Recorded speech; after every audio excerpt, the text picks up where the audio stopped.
What's up, guys? Paulie Malignaggi here, Tommy Rayno, and this is Tommy and Paulie's Big Fight Forecast. What's going on? We hope you enjoyed some of our picks last week. We've had some very busy weeks of boxing lately in the last couple of weeks, and we've had some great discussions, some great gambling discussions. As you know, Tommy and I we discussed boxing from the betting perspective. This is what this show is mainly about, and all discussions and all conversations are not gambling or investing advice. It's strictly for entertainment purposes. But we've had a lot to talk about in the last couple of weeks, and so a little bit of a softer week this week after some big weeks in the last couple of weeks. We hope you've enjoyed some of our picks. Tommy's been doing well with the parlays he's been throwing in, and I know based on some of the comments, right, Tommy? Some people have enjoyed the picks we've been discussing. I'll say Yeah, that. it's been pretty accurate for the most part. Been pretty accurate. Yeah. Especially last weekend was a good weekend. I pretty much pitched decisions across the board with Shields, with Diaz, Mhm. Polanco, Santana. The only thing I wasn't too sure on was Carrington. That's the only one I got wrong because I thought that fight would end in a stoppage, but I said there was no value there at minus 800. Yeah. You're not gonna screw your parlay And that for was minus eight also hundred. one that was also one that you talked about would be maybe the live bet would A be live bet fully something so. interesting because That's that's also one of the options in a boxing match. And as it is in all sports, it's sometimes you're not quite sure. You watch the first couple of rounds, and sometimes if you're good enough at watching boxing, you'll start to get the gist of it, whether this fight's going to go the distance within a round or two, you know? So that was what you were looking at, right? For Carrington and Hayda. Yeah, I mean, we texted on the group text message in the third round. I texted my Yeah. Brendo and I said, in the third round, I said, I got news for you boys. This fight's going the distance. I knew And in the that was third at round, plus 900 at that moment. At that plus moment, we nine, made that text, it was at plus 900. So that was plus, plus tell us what 900. happened, Tommy. So did you throw it in? Yes, no. So what happened is this is the unfortunate part about live betting, Paulie, is that you'll have your phone in hand and you're sitting Yeah, there that's and the you unfortunate part about the scheming casinos online apps. That's the unfortunate part. Because if you're at the casino, you can probably do this, right? But the scheming casino, what happened? It didn't let you into the website, right? Didn't let correct. So yeah. so I got the app open. I see the plus 900 for the Carrington decision. That's at the I third round. Is in the third round. I parlayed it with Zayas and Shields both on the money lines. I ended up with plus 1209 odds. So I go to put it in and it grays out. So now it's all faded out. I can't click anything. I'm waiting. As the rounds progress, as the rounds pass, those odds, you have less rounds to work with. Yeah, it Those odds diminishes. drop The and odds drop. get worse, yeah. By the time it let me back in, which might have been 2.5, 3 rounds later, it had dropped to plus 450. So I went from plus 407 to plus 450, took the win completely out of my cell. So Plus now, 907, plus 907 and plus 450. yeah, but I parlayed it, remember, with Zayas and Yeah, Shields. yeah, yeah, yeah, yeah, So yeah. that parlay gave me like plus 1209 odds. That Wow. all dropped to plus 450. I said, oh, the hell with this. So it Yeah, took the wind out of my sails. But I was going to just put $10 on it. $10 would have made me 120 something yeah, dollars. yeah. And that's That's yeah, and that's again for people that are new to the show, that's the thing about it. We mainly play in parlays and we discuss parlay action. It's obviously a skill to build a parlay. We discuss a lot of picks here and a lot of our thoughts on the way fights are going to go. Mainly, in the betting situations, we feel the distance or not distance is a great way to go. That's a lot of times easier and you get better odds than it is to pick a winner in some of these boxing matches, which are sometimes too lopsided if you're just going to go pick a winner.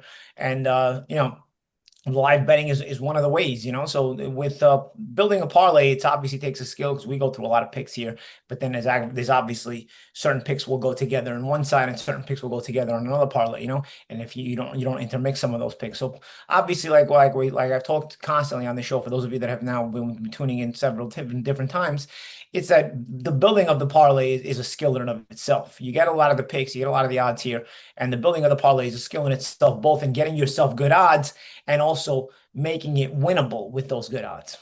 not getting greedy. Not getting greedy, exactly. Not, because sometimes you can build a 20 leg parlay, but you're really gonna hit it. There's gonna be something that doesn't go the way it should be on a 20 leg parlay. So it's playing it, keeping it tight and short, but keeping it in the way it's gonna be. And the way Tommy does it, Tommy, you can talk about it the way you do it. You throw in many different parlays over Several, yeah. several different months. So you've got various parlays in play at all different times, and then there'll be a one singular fight where at the end of it you have like four or five of them ending at that night on that night. So that's a big money hit for you on that night where you'll end up collecting all at once, and Yeah. sort of And how you listen, play. Paulie, once in a while, I throw my Hail Marys out there too, but I'm not going to do it a significant amount of money. But if No. I see something where I see a knockout, a decision, maybe a second half knockout, 7-12, and I get crazy odds of plus 1,400, I'm not going to bet $150 on that, but I'll do like a $15 bet sometimes because the payoff is going to be a couple $100, and I've hit those before. But for the most part, I try and keep it. I keep it simple. You know what, guys? If anybody watches movies like me and Tommy do, I like to refer to Tommy as Joey Kanish. Anybody have seen Rounders? Tommy teaches you how to make a living off this, essentially. You know, it's not you're not gonna break the bank or get rich off it, because I feel like anybody who tries to get rich off gambling ends up making themselves broke instead. Get rich off gambling. But if you know how to do it correctly, there is a living to be made. In our opinion, in our humble opinion, and that's the way Tommy. That's essentially the way Tommy's parlay picks and the way he builds his parlays and the way he goes from week to week has been doing. You know, and that's it's a bit of a passive income, wouldn't you say, Tommy? Yes, and I'm giving you the beats from my own playbook. Yes, exactly. Exactly. Anybody who's seen Rounders knows the line. So, all right. So we had some really, really fun weeks. Obviously, not every week is going to be the way the past 2 weeks have been. This week is a little bit of a slower week in boxing, but still, there's things to grab at, things to look at. And so the main card is actually an interesting, from a fan's perspective, it's an interesting card if you're a real fight fan, from a fight fan's perspective, because we got Duarte against Sims on Saturday on a Golden Boy DAZN show.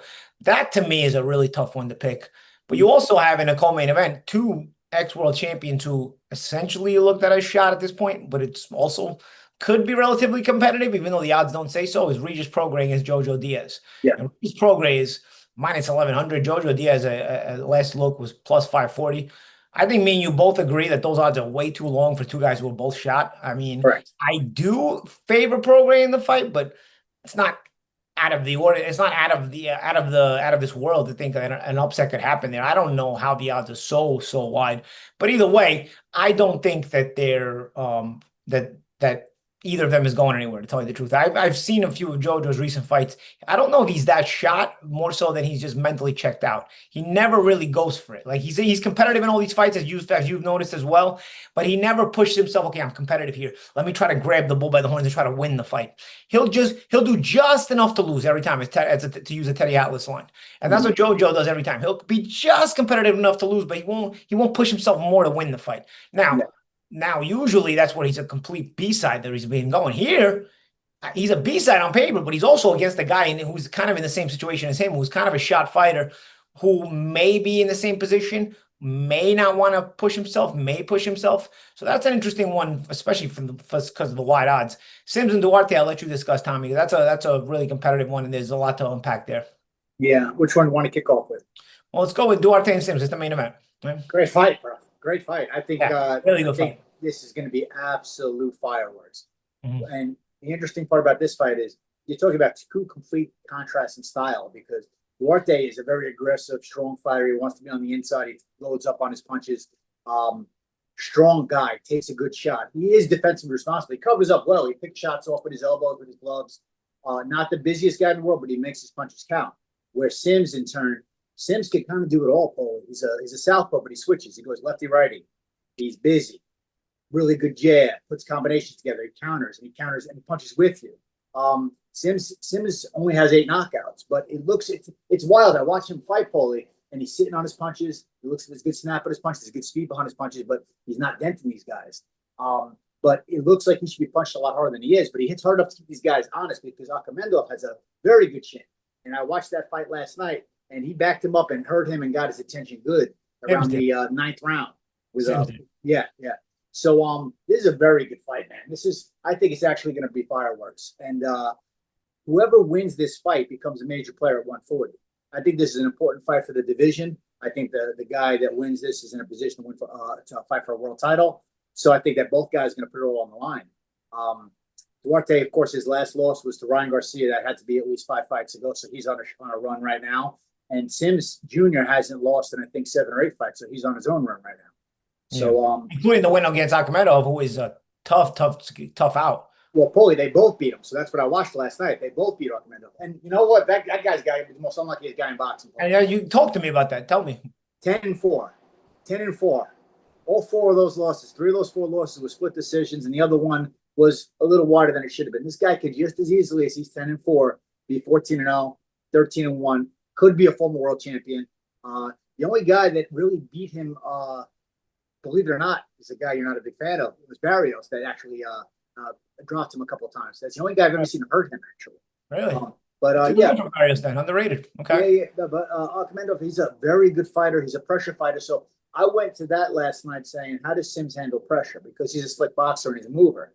Akhmedov could be compared to Duarte, right? Aggressive, come forward, sits on his punches, covers up, looks to come back. And I'm watching the Sims fight last night. And the interesting thing about that fight, which was in 2023, was he had never even passed the 8-round distance in that fight. All right. Now he's fighting 12 rounds for the first time. Holy, those last 4 rounds, he fought better than he did the first 8. So the gas tank was there, the confidence was there, and he stole that fight in those last 4 rounds. That fight was a very close fight. So that was an impressive attitude. Then I watched the Duarte Akhmedov fight, which was a war as expected. You know, inside telephone booth war.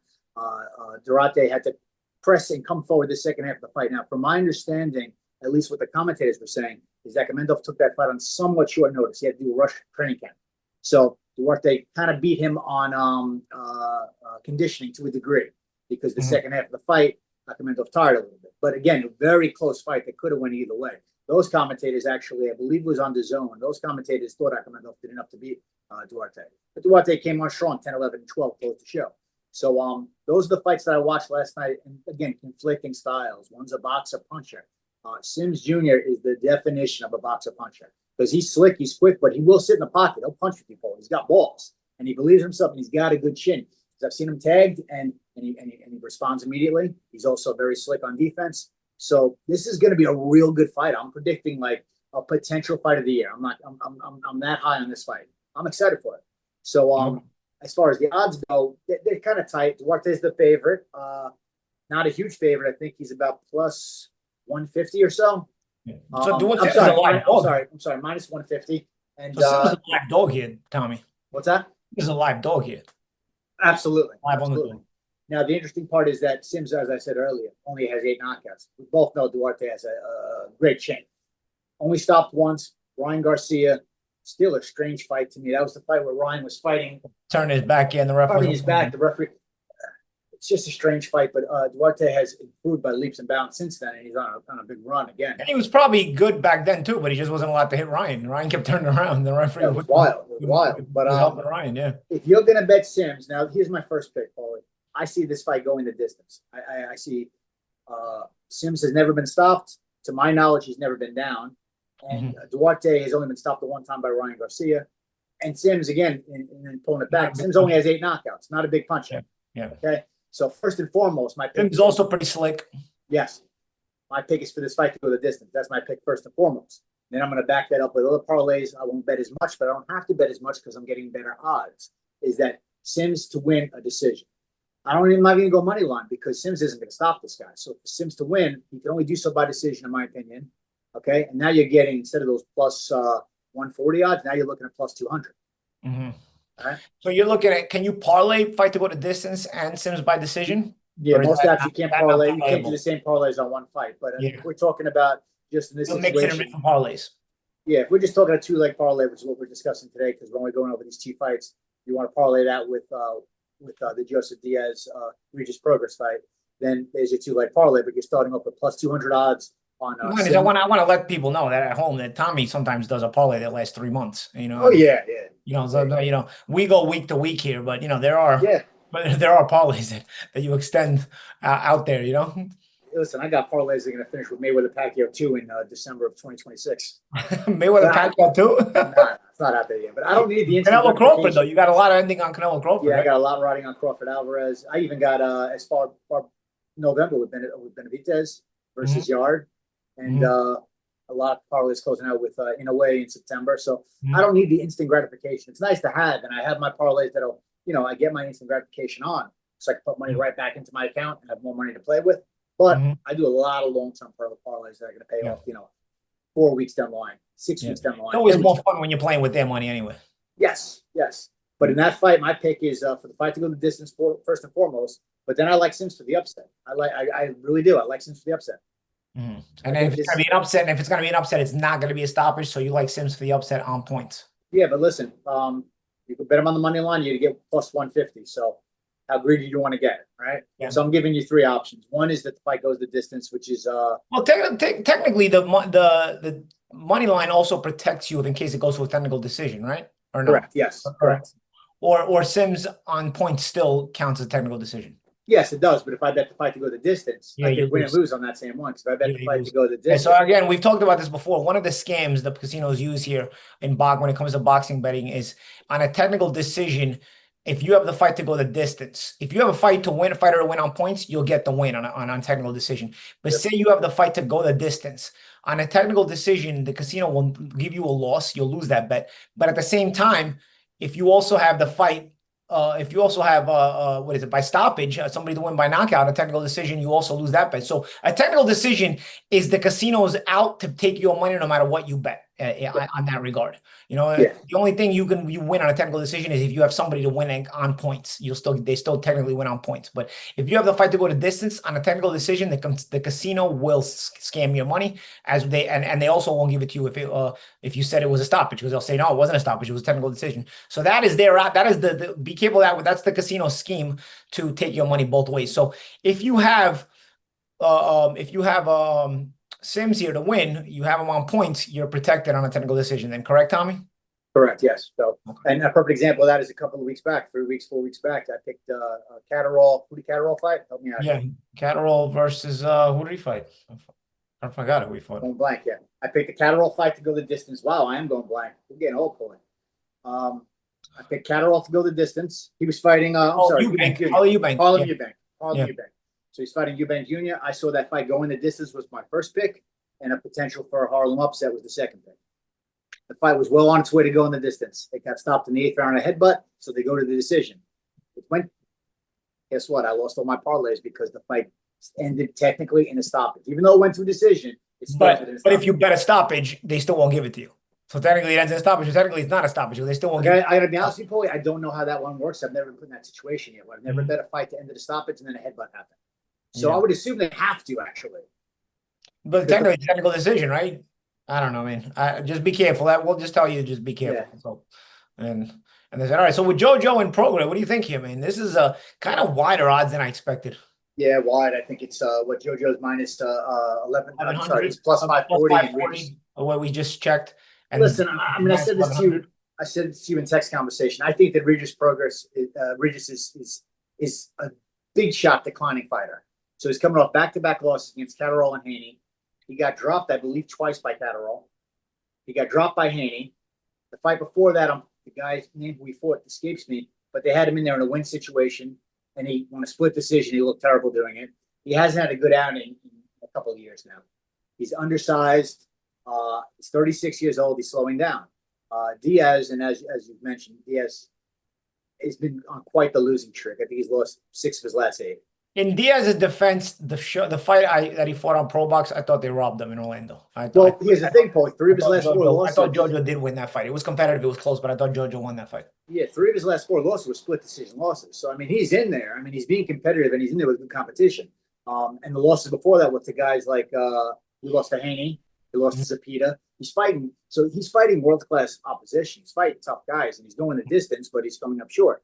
Some fights he's coming up more short than others. Obviously, he wasn't very competitive against Haney, but in other fights he's coming up with these close. He lost a split decision to the Filipino guy Giesta.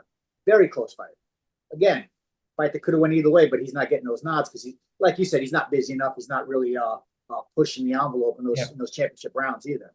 But he's got a reliable gas tank. He knows how to hang around, but he doesn't. He chooses to do just enough to lose.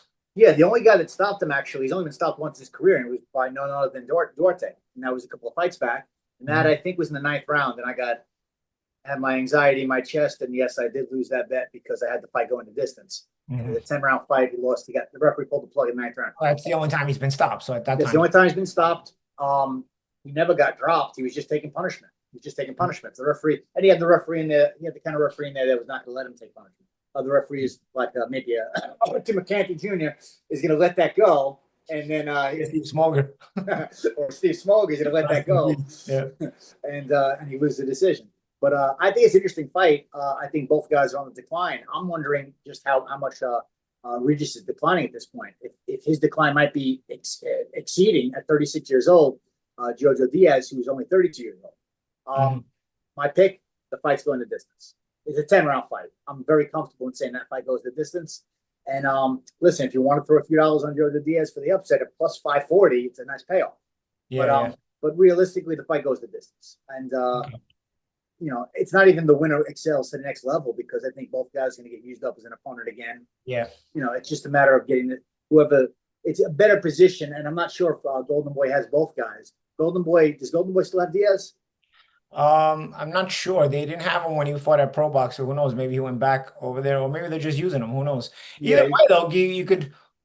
I mean, honestly, I was gonna say that maybe the winners fight each other, but honestly, Duarte has already beaten Jojo, for example. So if that's the case, if they would both win, that wouldn't be the case. yeah, but you know what? I mean, you could sell Duarte versus Regis, perhaps, Yeah, if Regis wins, or Sims against the winner, right? If or Sims against the like winner. But I do think that the with the Sims Duarte fight, and that's the fight of the night, obviously. I think it's going to be fireworks, and I think that's a fight for the division. The guy who wins that fight, it's an important fight for the division. Whoever wins that, I think is going to be garnering some fair interest. They're going to want to see this person, you know, moved up the ladder and in a big fight soon with somebody else. Whether it's maybe who knows, maybe it could be a guy like Teofimo Lopez or maybe Ryan Garcia coming back. I wouldn't mind seeing a rematch with Duarte and Garcia. I would love to see Sims fight him too. Ryan returning, yeah. And Sims has been around for a while. Sims turned pro way back in like 2012. This guy has been around a while. He's 31 years old. He's got a lot of good experience under his belt. And I think I honestly think this is his time to shine here. Yeah. At 31 is not so old. He turned pro young. If he turned pro in 2012, that means he was what, 18? So, yeah. So with his style, he hasn't taken a lot of punishment. It's also now or never type of thing too. You know, you absolutely turn 12, you got a big shot here. It's now or never. This is a really, really good fight from a boxing fan's perspective. I like the fight. And Paulie, like I said, when I watched the fight last night with Akhmedov, and then I looked at the box rec, I'm like, oh my God, this guy's never been. Forget about 12 rounds. He's never been 10 rounds. So that impressed me to see him in there with a guy that's putting such mental and physical pressure on you. And now you got to go to places you've never been before, round 9, 10, 11, and 12. You're an 8-round fighter. And he cruised. He cruised and he looked good. And he hurt Akhmedov in the 9th round, which is not an easy thing to do. Yeah. So the experience coming into play for him now. You know, confidence, just that self-belief. So, you know, I think Sims is riding high. They're both riding high. I think it's going to be a great fight. Again, I see it going the distance. It is a 12-rounder, but I think Sims is very live to the upset. So you think both of them going the distance is the shot, is the one to pick here? I think Regis versus Prograis 100% goes to this. Regis versus Jojo, I mean. Yeah. I'm sorry, I said Regis versus Diaz. Yes. Yeah. I think that's a lock for the distance. Yeah, 10 rounds. That absolutely goes to distance. Duarte, interesting, Paulie. I don't know if he's ever been 12 rounds. Yeah.